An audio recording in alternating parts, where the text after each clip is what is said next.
Historia del siglo XX.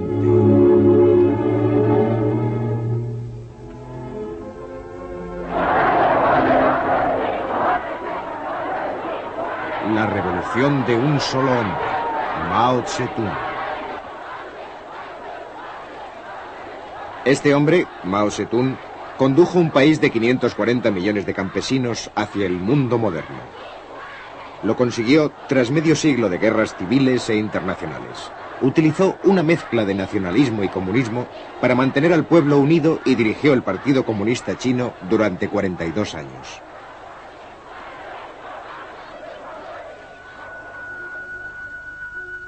Mao tenía 7 años cuando dio comienzo el siglo XX. Su padre era un campesino propietario de tierras. Mao era un muchacho inteligente y su padre quería que llevara la contabilidad de su hacienda, pero él tenía otros planes. El joven campesino de provincia se mantenía atento mientras el gobierno de la emperatriz viuda se hundía en el caos.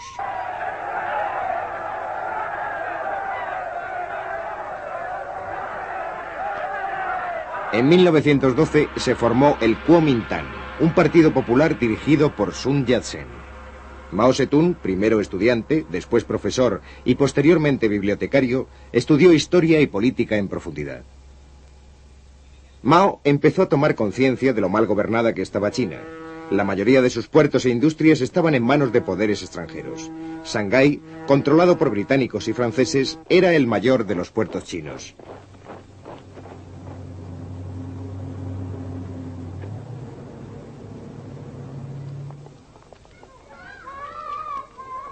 En 1921, curiosamente en un colegio de chicas, se reunieron por primera vez los fundadores del Partido Comunista Chino. Mao se encontraba entre ellos. Decidieron unir sus fuerzas a las del Kuomintang. Numerosas partes del país estaban dominadas por los jefes guerreros locales. El ejército del Kuomintang, ahora respaldado por los comunistas, marchó contra ellos. Más tarde, Mao fue a la provincia de Jiangxi para organizar un ejército campesino.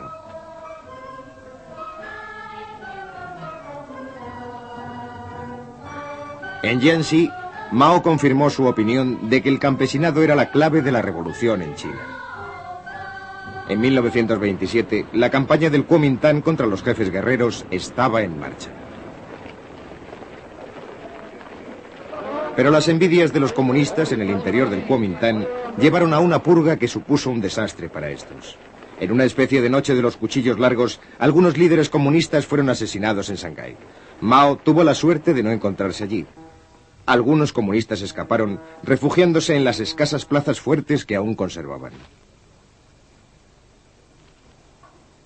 Me gustaría presentarles al presidente del gobierno nacional. El nuevo líder del Kuomintang era Chiang Kai-shek. Larga vida a los 3 principios del pueblo. Larga vida al espíritu revolucionario de la China nacionalista. Chiang odiaba el comunismo. Ordenó que sus tropas rodearan las bases comunistas de Jiangxi. Poco a poco fueron intentando acabar con ellos en una serie de campañas de exterminio.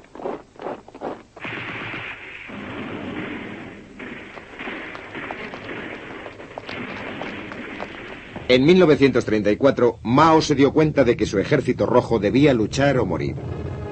Así que unos 100.000 hombres emprendieron la legendaria Larga Marcha, un recorrido de 9.600 kilómetros para el que necesitaron un año.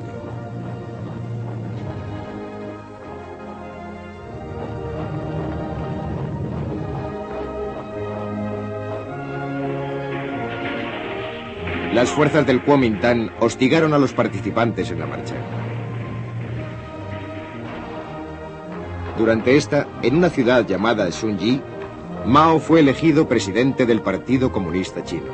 Entonces, para eludir al Kuomintang, las tropas comunistas se dividieron. Mao condujo uno de los ejércitos.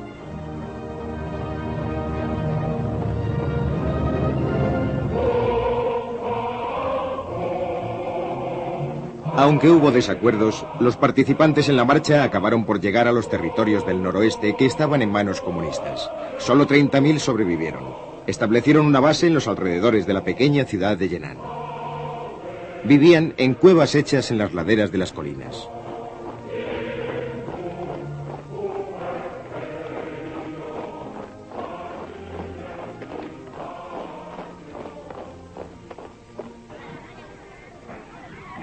Un joven periodista americano, Edgar Snow, consiguió llegar hasta Mao en Yenan.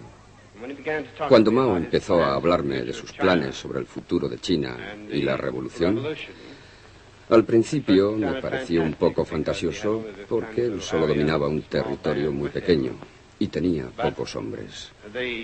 Pero la forma en que me explicó su programa y sus ideas era tan lógica y convincente que al final acabé pensando que realmente se trataba de un presidente excepcional. Edgar Snow también filmó al ejército de Mao.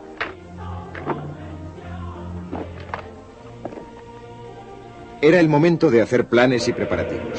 Sus soldados fueron entrenados para divulgar un mensaje político, que los campesinos no tenían por qué pasar hambre y ser explotados, que China podía ser gobernada con justicia. Los campesinos nunca habían visto a los soldados portarse así. Ayudaban a la gente, pagaban por las cosas que necesitaban, dejaban todo limpio, respetaban a las mujeres y no destruían los sembrados.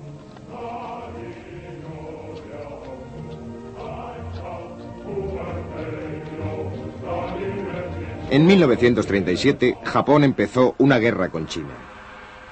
Ahora Chiang Kai-shek y los comunistas se enfrentaban a un enemigo común.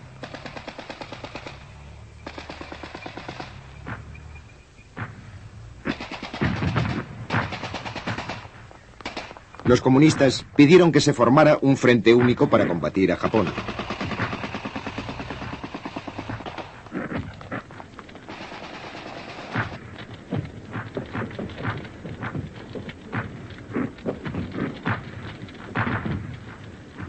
Los americanos y los británicos que apoyaban al Kuomintang pidieron a Chiang Kai-shek que aceptara la capitulación japonesa en 1945. Los americanos intentaron lograr que los comunistas formasen una coalición con el gobierno chino. Pero no se llegó a un acuerdo y estalló la guerra civil.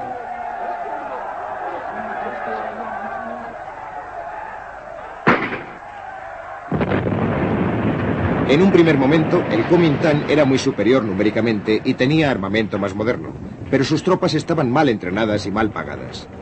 En el verano de 1948, el Kuomintang ya había empezado a perder terreno. Mao eligió a Lin Piao como comandante para planear el ataque final. Unos meses más tarde, el Kuomintang se encontraba en franca retirada. Las tropas restantes se refugiaron en la isla de Taiwán, donde los americanos siguieron prestándoles apoyo. Para Mao Zedong se acercaba el momento por el que había luchado y hecho planes durante más de 20 años.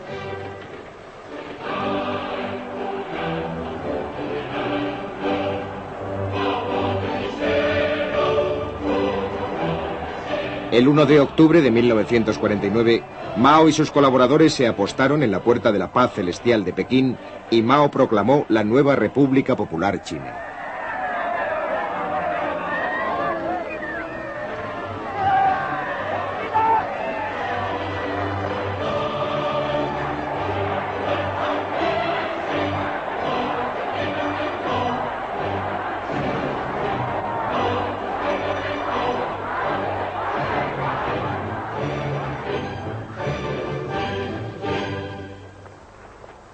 La situación era muy grave.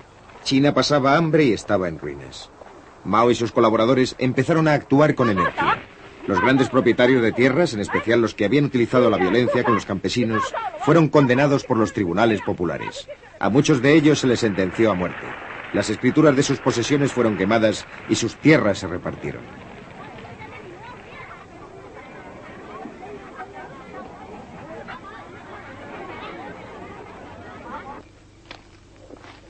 Muchos campesinos recibieron una parcela de terreno por primera vez.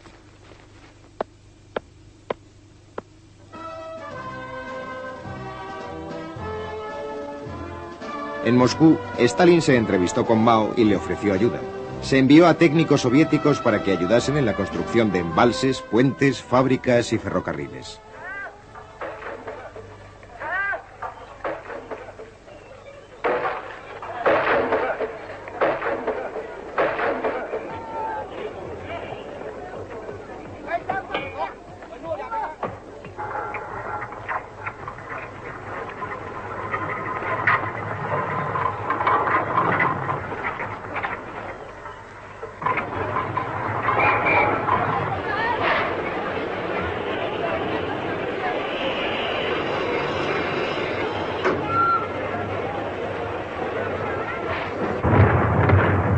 En 1950, la Guerra de Corea llevó a China a un enfrentamiento con las Naciones Unidas. En octubre, las tropas de esta organización condujeron nuevamente a los norcoreanos hasta la frontera china y Mao, a su vez, envió voluntarios a Corea atravesando el río Yalu.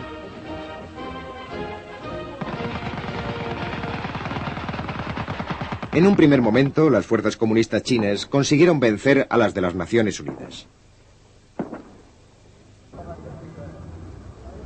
En el interior de China, la guerra provocó una campaña contra todos los extranjeros.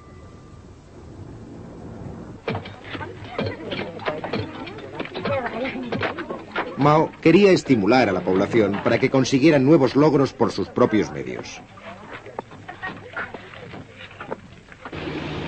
A mediados de los años 50 se formaron los colectivos agrícolas. Un colectivo era la unión de las pequeñas propiedades de los campesinos en unidades mayores. Se crearon más escuelas. Los campesinos eran entrenados como soldados a tiempo parcial. Mao tenía confianza en lo que hacía y aceptaba las críticas. En 1957, con el eslogan de que florezcan las 100 flores, pidió a los intelectuales que expresasen su opinión sobre el gobierno. Pero la campaña se le fue de las manos. Mao y el Partido Comunista fueron atacados abiertamente. La campaña de las 100 flores se dio por terminada. En 1958 llegó el gran salto hacia adelante, un enorme esfuerzo para colocar a China al mismo nivel que el industrializado mundo occidental.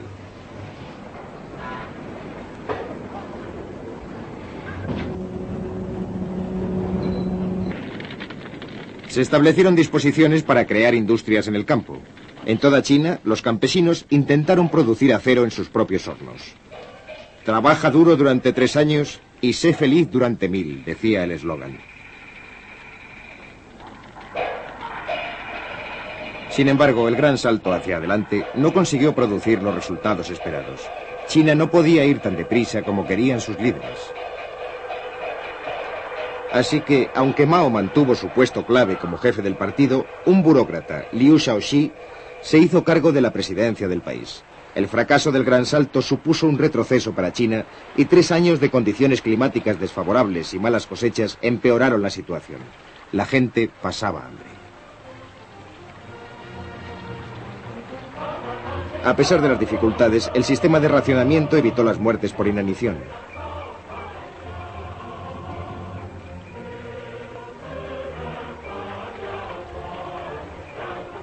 En 1960, Khrushchev visitó Pekín. Tras la fachada sonriente, aumentaba la desconfianza y la sospecha entre China y la Unión Soviética. ¿Avanzaba China demasiado deprisa?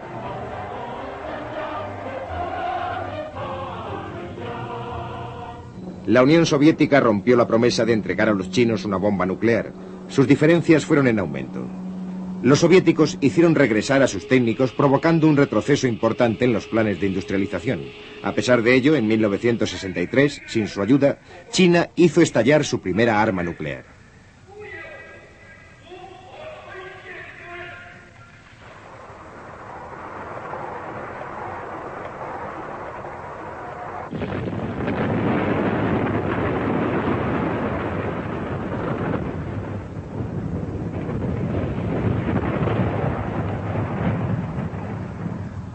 El presidente Mao no estaba contento con el creciente poder de la burocracia china. En 1966 trató de acabar con ella, dando comienzo a una revolución cultural por todo el país. En un pequeño libro rojo expuso sus pensamientos sobre cómo se debía vivir y trabajar. Lin Piao, al que entonces se consideraba futuro sucesor de Mao, habló a miles de jóvenes guardias rojos en Pekín. En nombre de la revolución cultural, se decidió acabar con las instituciones. La esposa de Mao, Jiang Qin, aportó sus propias ideas. Ella deseaba una revolución en las artes. Las escuelas y las universidades cerraron sus puertas. Los guardias rojos llevaron a cabo una violenta campaña contra todo lo que recordase el viejo mundo. Los oponentes de Mao fueron estigmatizados y hechos desaparecer.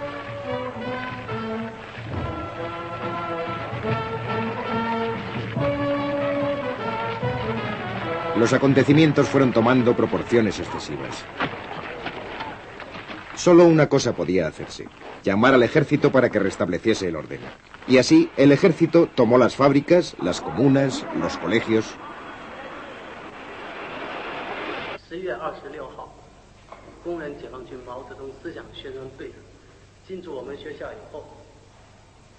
Cuando el caos de la revolución cultural hubo pasado, el objetivo de Mao fue rehacer el país.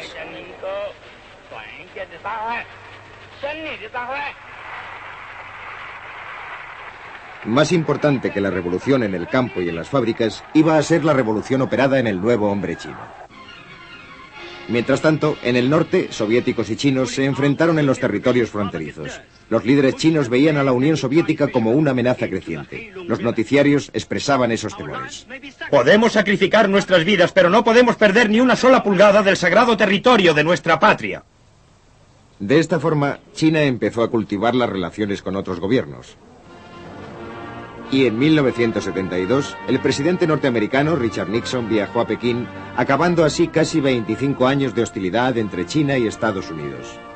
Por fin, la China comunista ocupó en la ONU el lugar que hasta entonces había ocupado el Kuomintang exiliado en Taiwán.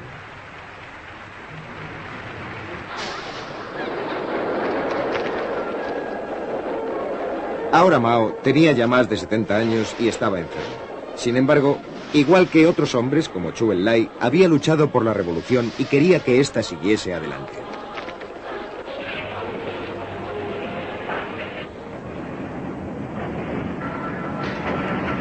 Creía firmemente que la revolución era vital para el proceso de industrialización chino.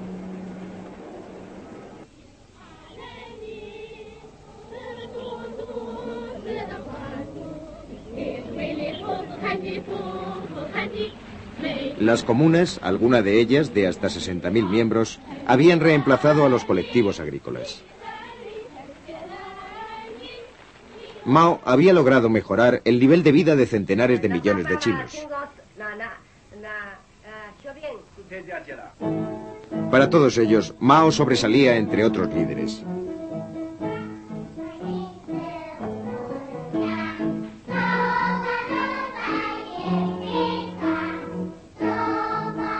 Los pensamientos del presidente eran el tema de las canciones infantiles. Sus escritos políticos eran citados para apoyar cualquier reglamento o ley que el gobierno decidiese dictar. Mao seguía siendo el reverenciado gran líder cuando murió en septiembre de 1976. Aquellos que, como su viuda, usaban las palabras de Mao para promover leyes extremistas, fueron pronto sustituidos. El liderazgo del país mayor del mundo recayó en Hua Kuo-fen. Aunque la nación seguía dominada por la memoria de Mao Zedong.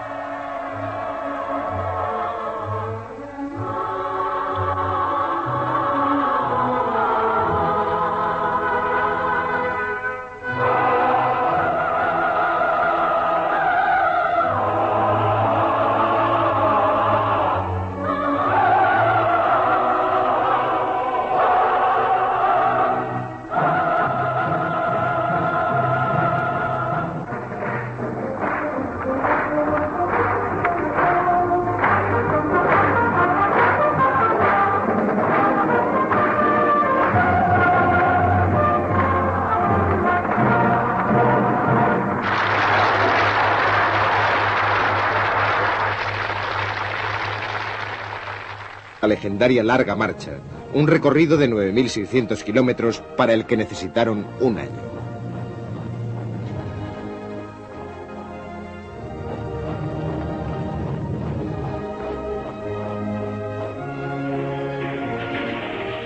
Las fuerzas del Kuomintang hostigaron a los participantes en la marcha.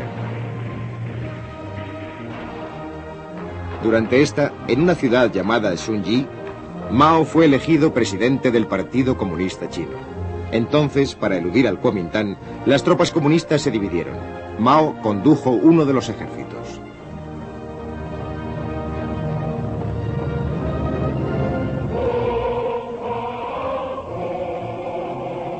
Aunque hubo desacuerdos, los participantes en la marcha acabaron por llegar a los territorios del noroeste que estaban en manos comunistas. Solo 30.000 sobrevivieron. Establecieron una base en los alrededores de la pequeña ciudad de Yenan. Vivían en cuevas hechas en las laderas de las colinas.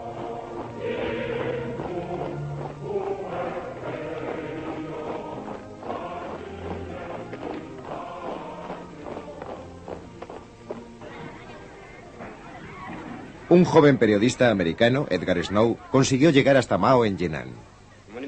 Cuando Mao empezó a hablarme de sus planes sobre el futuro de China y la revolución, al principio me pareció un poco fantasioso porque él solo dominaba un territorio muy pequeño y tenía pocos hombres. Pero la forma en que me explicó su programa y sus ideas era tan lógica y convincente que al final acabé pensando que realmente se trataba de un presidente excepcional. Edgar Snow también filmó al ejército de Mao.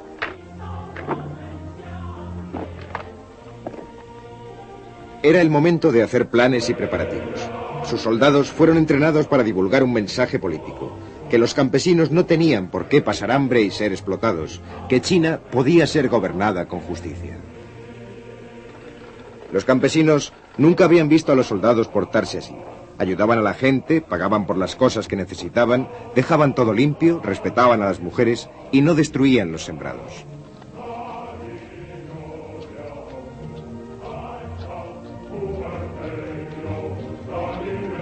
En 1937, Japón empezó una guerra con China. Ahora Chiang Kai-shek y los comunistas se enfrentaban a un enemigo común.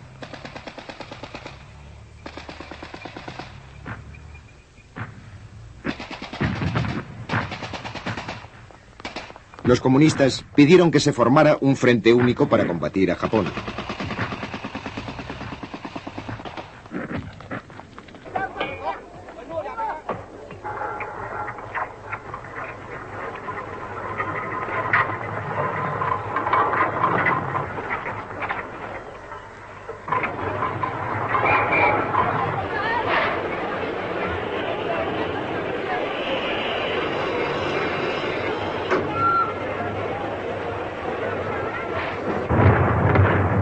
En 1950, la guerra de Corea llevó a China a un enfrentamiento con las Naciones Unidas.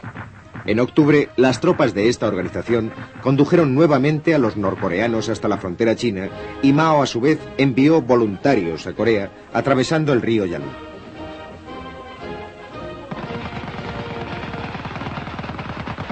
En un primer momento, las fuerzas comunistas chinas consiguieron vencer a las de las Naciones Unidas. En el interior de China, la guerra provocó una campaña contra todos los extranjeros.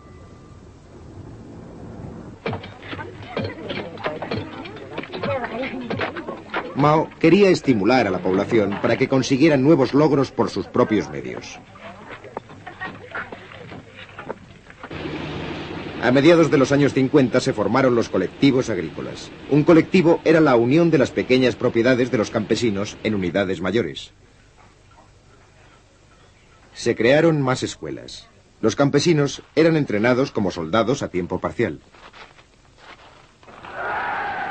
Mao tenía confianza en lo que hacía y aceptaba las críticas. En 1957, con el eslogan de que florezcan las 100 flores, pidió a los intelectuales que expresasen su opinión sobre el gobierno. Pero la campaña se le fue de las manos. Mao y el Partido Comunista fueron atacados abiertamente. La campaña de las 100 flores se dio por terminada.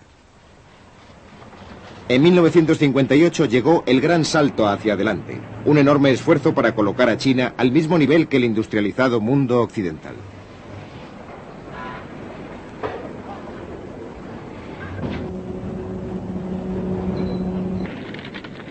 Se establecieron disposiciones para crear industrias en el campo.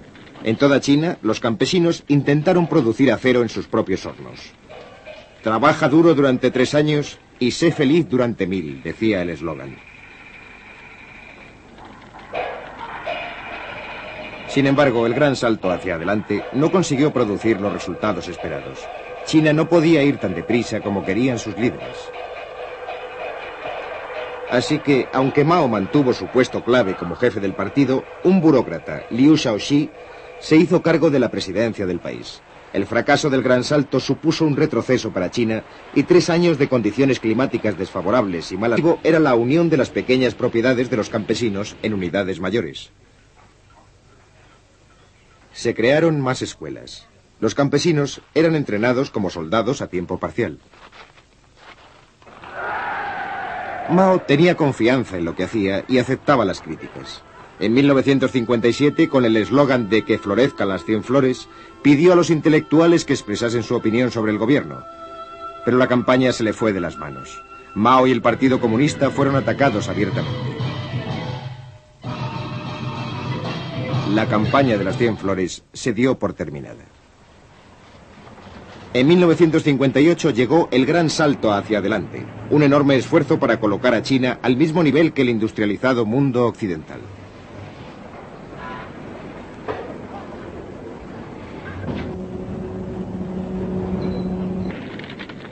Se establecieron disposiciones para crear industrias en el campo.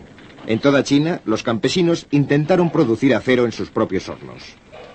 Trabaja duro durante 3 años y sé feliz durante 1000, decía el eslogan. Sin embargo, el Gran Salto hacia adelante no consiguió producir los resultados esperados. China no podía ir tan deprisa como querían sus líderes. Así que, aunque Mao mantuvo su puesto clave como jefe del partido, un burócrata, Liu Shaoxi, se hizo cargo de la presidencia del país. El fracaso del Gran Salto supuso un retroceso para China y 3 años de condiciones climáticas desfavorables y malas cosechas empeoraron la situación. La gente pasaba hambre. A pesar de las dificultades, el sistema de racionamiento evitó las muertes por inanición.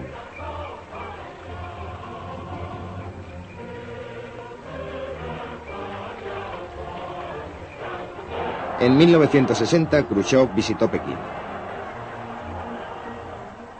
Tras la fachada sonriente, aumentaba la desconfianza y la sospecha entre China y la Unión Soviética. ¿Avanzaba China demasiado deprisa?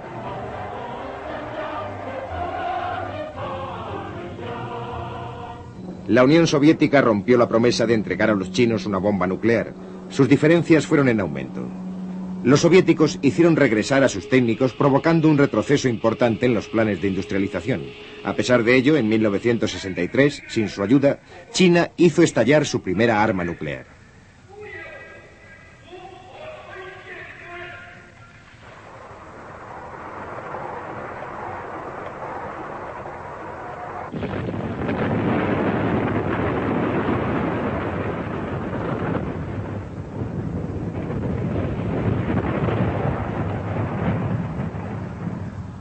El presidente...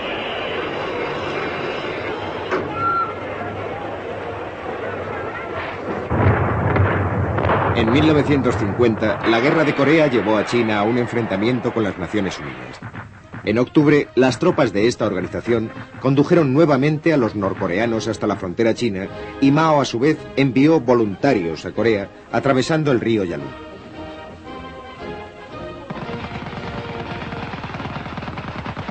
En un primer momento, las fuerzas comunistas chinas consiguieron vencer a las de las Naciones Unidas. En el interior de China, la guerra provocó una campaña contra todos los extranjeros.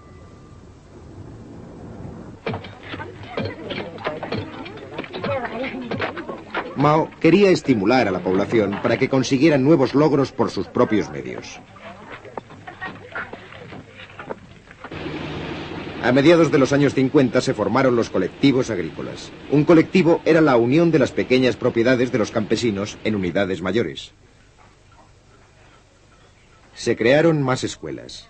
Los campesinos eran entrenados como soldados a tiempo parcial. Mao tenía confianza en lo que hacía y aceptaba las críticas. En 1957, con el eslogan de que florezcan las 100 flores, pidió a los intelectuales que expresasen su opinión sobre el gobierno. Pero la campaña se le fue de las manos. Mao y el Partido Comunista fueron atacados abiertamente. La campaña de las 100 flores se dio por terminada.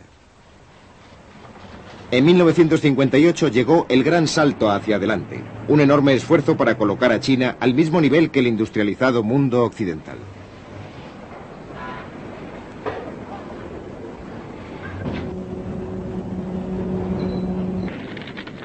Se establecieron disposiciones para crear industrias en el campo. En toda China, los campesinos intentaron producir acero en sus propios hornos. Trabaja duro durante 3 años y sé feliz durante 1000, decía el eslogan. Sin embargo, el gran salto hacia adelante no consiguió producir los resultados esperados. China no podía ir tan deprisa como querían sus líderes. Así que, aunque Mao mantuvo su puesto clave como jefe del partido, un burócrata, Liu Shaoxi, se hizo cargo de la presidencia del país. El fracaso del gran salto supuso un retroceso para China y 3 años de condiciones climáticas desfavorables y malas cosechas empeoraron la situación. La gente pasaba hambre. A pesar de las dificultades, el sistema de racionamiento evitó las muertes por inanición.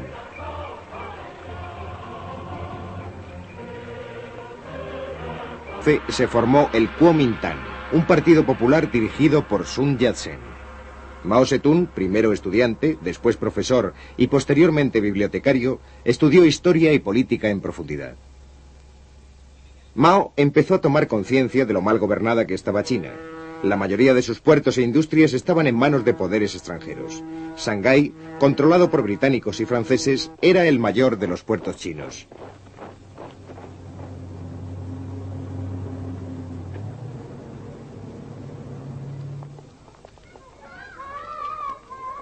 En 1921, curiosamente en un colegio de chicas, se reunieron por primera vez los fundadores del Partido Comunista Chino.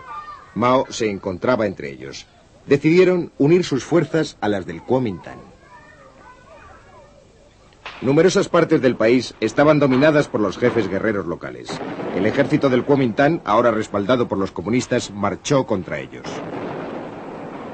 Más tarde, Mao fue a la provincia de Jiangxi para organizar un ejército campesino.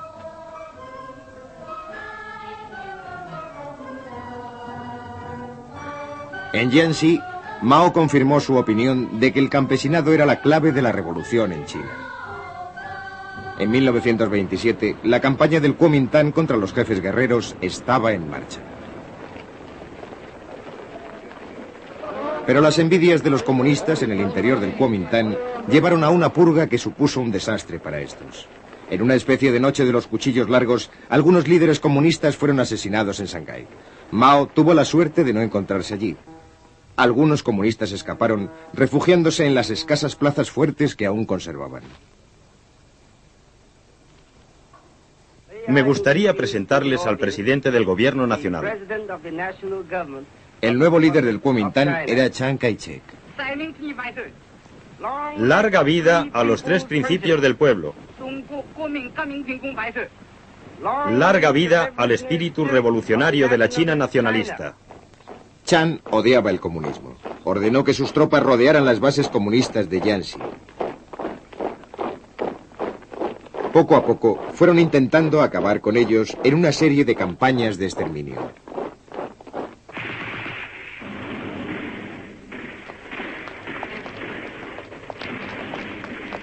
En 1934, Mao se dio cuenta de que su ejército rojo debía luchar o morir. Así que unos 100.000 hombres emprendieron la legendaria Larga Marcha, un recorrido de 9.600 kilómetros para el que necesitaron un año.